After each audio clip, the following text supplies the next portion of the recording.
Hey everybody, in today's video we're going to go on a little flight that Todd and I took yesterday up over the Bingham Canyon Copper Mine, otherwise known as Kennecott here in Utah. It's actually the largest man-made excavation and biggest open-pit copper mine in the world, and it sits just right on the other side of the Salt Lake Valley. So if you've ever been to Salt Lake and you've looked west at Oquirrh Mountains, you have seen this mine. And if you fly into Salt Lake, the approach to Salt Lake International basically flies right over the Oquirrh Mountains. So if you look out, usually it's on your right-hand side. If you look out and look down, you'll see this mine. It's a big part of Salt Lake Valley history, and a lot of people that live here have either worked there or have relatives that work there. And anyway, it's just kind of an interesting thing to see. And so we go and my buddy Todd and I go fly around and check it out from the air. And hope you find it interesting. And if you stick around to the end, I'm gonna throw another little extra bonus video of when I flew over it last week when there was a little bit of fresh snow. And we'll throw in some pictures from Utah Historical Society of what used to be in the Bingham Canyon area before the mine pretty much subsumed everything there. So anyway, hope you enjoy the video, and we'll see you later. I do know a little bit about the Garfield stack, though. Do you? I do. What can you tell us about the Garfield stack? I know it's 1,215 feet or so high. Yeah? What does that make it? Well, it's the tallest freestanding structure on the west of the Mississippi. Yeah, yeah. Traffic down sir 492 up sir, turning final. You're a font of knowledge. But it is pretty crazy. I mean, we're at 800 feet, and it definitely is 400 feet east above us. Probably a little bit more because that base is not right at lake level. So that's where they refine. Yeah, this is where copper, right? Yeah, this is where they refine. The material is turned into a slurry, and it's piped to this facility. Yeah, I remember they used to bring it down by train, and then they put that pipe in. They produce 99.5% pure copper. Oh yeah? And gold and silver as well. Nice. How much gold and copper have they produced? Well, 35 million ounces of silver, I know that, and 200 million pounds of molybdenum. That's what I meant. Yeah, molybdenum. Used in, as an added to steel, yeah, chromoly. And 3.5 million ounces of gold. Holy cow. That's a lot, but that's since 2008, too. 2.7 metric tons of copper since 2008. That's an enormous volume of copper. So this is the smelting facility right here. I'm looking for the pipeline. Probably can't see it. It probably parallels the tracks. They used to, back in the 80s, and I can vouch for this, they used to pump a ton of sulfur into the air from this stack. And in fact, the reason this stack was here was because in the 70s, they tightened the environmental laws. That stack used to be a third that height, and they were pumping like 17,000 tons of sulfur into the air every year out of that stack. Traffic down because they use turning right crosswind 1935. They use acid in the process of extracting the minerals, and so then they put this stack in, and then they installed a scrubbing system with a company from Finland, and now they basically can. They've only produced like 4% of the sulfur that they used to pump into the air. The rest of it they actually recapture, and they sell like a tremendous amount, like 800,000 pounds of sulfur, 800,000 tons of sulfur, sulfuric acid every year. Oh, really? Yeah, so it's like a big part of their business now. I have a little story for you. Okay. My father-in-law used to work at Kennecott, and he lived in Magna. When they first came here, you know, that Magna's built around, that was the town where all the workers lived. Right. And then Copperton is where, between there and Copperton is where all the management lived. Right. It was all companies that buy houses. Well, when they built the main street in Magna, they had to stabilize the road because it's kind of swampy down here. Uh-huh. So they used all the burlap sacks that they used to haul the ore in Oh, really? to stabilize the road. Well, 30, 40 years, 50 years goes by, and they realized that they had so much gold in their ore, and the gold was being trapped in these burlap bags that they used to. Oh. So they went back and dug up Magna Main Street, Really? retrieved all the burlap bags, rebuilt Main Street, and Wow. stored big amounts of gold. And extracted all the gold out of it. Just quarter runway 35, right crosswind departure. Oh, this is a neat way to go there. Have you gone this way before? Yeah. Into that little, you pop over that little. Uh-huh. There's a lot of times there's an elk herd in here. I've seen like 40, 50 head of elk up in here. I used to come through here in my RV all the time. I haven't been back here in a decade. Looks pretty green right now. Yeah, Oh, there's some elk up on that slope right there. Yep. I won't go too close to it, but Why am we're I dead not ahead right here. Straight ahead, right? Oh, a whole bunch of them. Yeah, large. I used to live down this way, off Oh, they're 7200. nonplussed.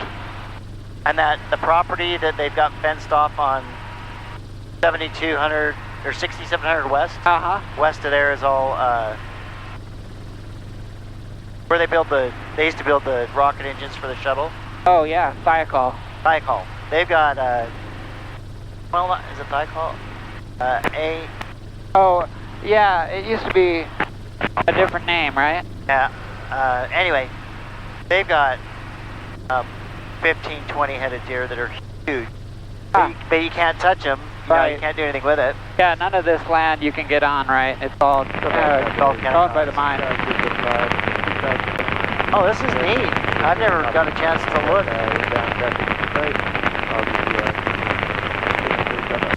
I usually come right over this and Cruise down through there. yeah. Boy, it's so green right now. A lot of grass. I think you can see that. You can see the slurry pipe somewhere along on the side of the mountain up here. Oh wow, look at all these birds. That's cool. Are those seagulls? Yeah. I had one of those black birds that aren't scared of anything. I passed him. Oh, coming. vulture? I don't know. Big. Didn't move. And I passed him and caught my peripheral vision. He was a lot closer than, he was probably 3 feet off my wingtip. Oh, really? Didn't even flinch. Yeah, see, that's neat back in there. That's the road that goes up to the KSL antenna on top. Right, yeah. That's Outside traffic, 6593 with Farnsworth Peak, right? Taxi to 34. Sounds right. South Valley. it's Gauge 47 Bravo November, turn left space for a high approach to 34. South Valley. Farnsworth is Gate4 Echo is on Alpha 2, will be crossing Alpha, should be a factor to the south of Blue Hangers. Mormon, kind of Thomas Edison type inventor. Who invented the TV, right? First cathode ray tube. Oh, is that right? Yeah. Well, see. Huh.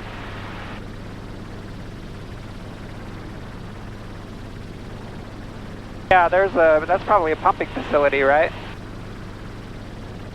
Yeah, this is Kennecott stuff. This was, and on the other side is all the Oh yeah, rocket there's stuff. there's the pipeline through that. So and did you know, so that's where they loaded all the rocket fuel in the shuttle's engines is right there. Oh really? Yeah, that whole place is geothermal powered. Oh wow. I didn't know there was geothermal activity over here. Yeah. I can't remember the name of it though. They built bullets too. It's three letters. ATK. ATK. Oh yeah. Yeah, that's ATK. And then on the corner is Hexel. Southbound traffic, 162. Did the carbon work? 5 miles final for runway 34 southbound. Heard of Hexcel, haven't you? They build carbon fiber and structures out of carbon fiber. Oh. I don't know what this is, but this has a big This pond, is the right? Condenser. Oh, is that what it is? Yeah, there's a conveyor belt that comes out of the mine, brings the ore down here, and in here there's a mill, like 40-foot wide balls that crush the rock and turn it into a fine powder that they can then mix with water and turn it into a slurry that send it down to Smelter. I got some other information just off the top of my Oh, head. yeah? Yeah, the large-scale mining at Bingham Canyon, it was in 1906. It was a Utah Copper Company, which is pretty widely known in Utah. The mine is the largest man-made excavation and the deepest open-pit mine in the world. 3/4 of a mile across, 2.5 miles. Oh, 3/4 of a mile deep, 2.5 miles wide. That's crazy. Kennecott Copper's been around for a long time. Yeah, everybody 4 mile final. Everybody in the Salt Lake Valley pretty much seems like they know somebody or is related to somebody who has worked at one point or another. I think it's Rio Tinto now, right? Yeah, now it's owned by Rio Tinto. It's Utah Copper Company originally. Kennecott Copper bought into it, I think it was in 1915. Kennecott Copper was originally created to mine the Kennecott, create mines up in Kennecott, Alaska. That's where the name Kennecott comes from. I always thought it was something about Utah. Oh, really? I didn't know that. Yeah.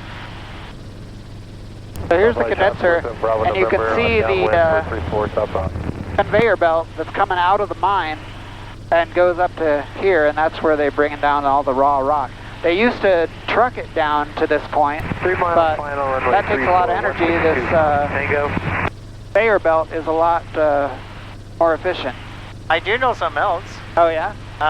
Yeah, the railway, they had their own railway that came to here, went all the way around, then they had another one that came from the mine and went lower down. It was called the Utah Railway. And they operated that until about probably 15 years ago. They tore the tracks out when they built Legacy. They got a nice helipad there.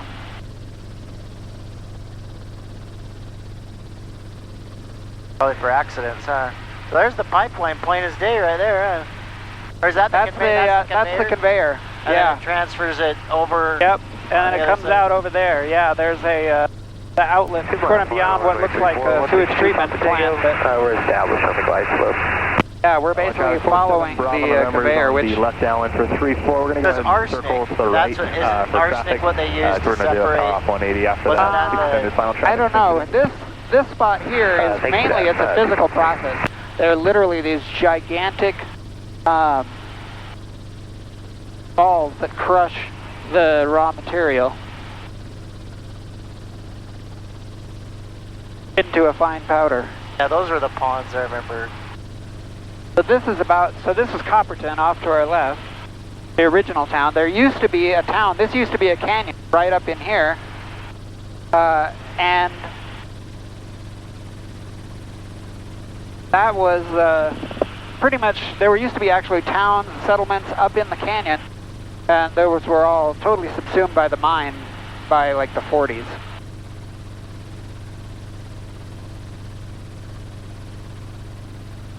We're kind of going in reverse order the way the material comes out of the mine right now. This little conveyor is 7 kilometers long. Power lines somewhere. It's not on your map, but I don't know where.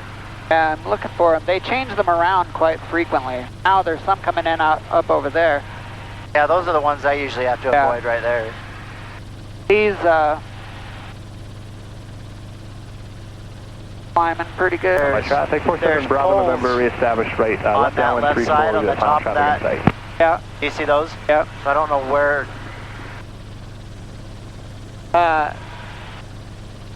There's poles right there. Yep. That one's coming down the side over there. Let's see, crossing over the yeah, that one, oh, right there, that's where you're talking about. Yeah. Goes down right there. Yeah. Then you got another set of poles going there. there. Touch and go. Now we're getting a look at the mine. So these trucks, Holy cow, I've never been this close. these are the, these trucks basically have an operating weight of over 1 million pounds. Is that nuts? Like that one right down there is full. Between the truck and the load, 1 million pounds. Holy crap. Yeah.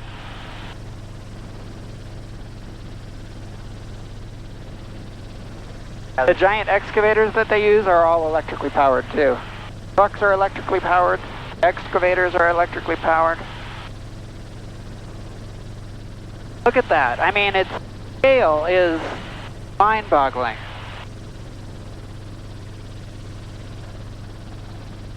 Southside traffic, Cherokee 5923 with C is going to line up and wait on 34 Southside.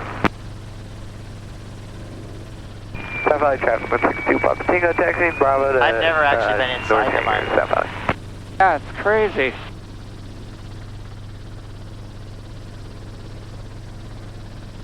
There's a big excavator down there. A couple of them and a steady stream of trucks. So the trucks basically just take the material that's being excavated and they take it over to a loading facility where they put it on the conveyor and it goes down to the condenser. There's power lines I on see that that guy. ridge. I'm going to go up here past the observation point. Southside traffic, Cherokee We'll go down. 5923 with C departing 34, staying in the pattern Southside. Do you remember when they had the cave-in a few years ago? Yep, is that it right there? Oh, it was over on this side. It was on over this here. side. I think Yeah. they've kind of reshaped it since then, but they basically had a collapse of the south wall, but they had seismic sensors in the whole thing, so they knew that it had started moving long before it ever actually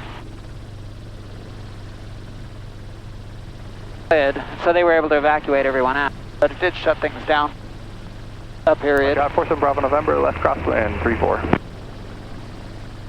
Gotta get a picture, I've never...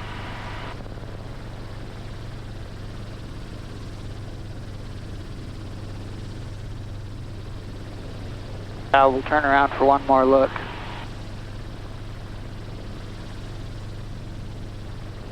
About drive 47 Bravo November, left downwind 34. Wow. A little chillier up here. Largest man-made excavation on Earth. That's pretty impressive. It's Southside traffic, impressive. Cherokee 5923 with For living here as long as I have, I've never actually been I mean, at this point in the mine. yeah. It's incredible.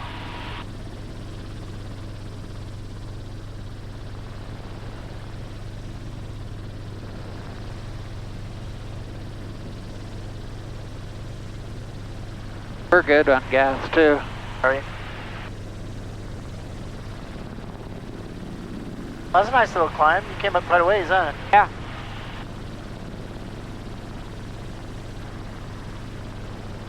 Southside traffic, Several of those big trucks loaded up. Well, that's quite a drive out of there too, isn't It it? really is. I wonder how long. Oh, there's an excavator right there though below us.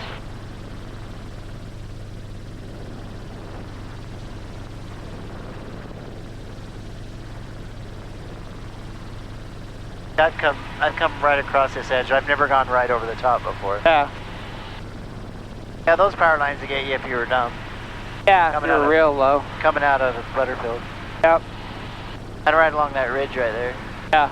I So usually, yeah, I usually follow that ridge over there and then go around and then drop right down. right down Butterfield. Yeah. Yeah, so this is Butterfield Canyon. There's a road up here. You can drive this road in the summertime. Go over to Tooele Valley on the other side of the pass there. Okay, so that was our video of our flight yesterday over the Bingham Canyon Copper Mine, otherwise known as Kennecott. And stick around, I'll throw in the video footage from the other day when there was a little bit of snow and some other photos. And if you've ever want worked at the mine or had somebody working at the mine or have some interesting stories about it, I'd love to hear them in the comments. So anyway, thanks a lot. See you later.